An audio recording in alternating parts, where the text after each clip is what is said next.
Hello guys. Dito kami ngayon guys sa tabing dagat guys. Kasama ng anak ko guys. Pauwi na kami guys. So guys.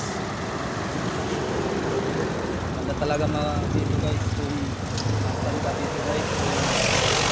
Kung problema ka. Pwede ka mag-fun guys. Muni-muni dito guys. Mag-isip-isip kung anong solusyon na gagawin. Ang ganda dito guys kapag hindi mainit. Magtambay.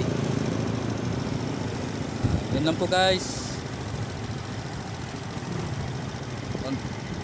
Wag sana po kayong magsawa sa akin guys. Sana suportahan niyo palagi ako guys. Thank you guys and God loves you. More blessing to come. Thank you guys.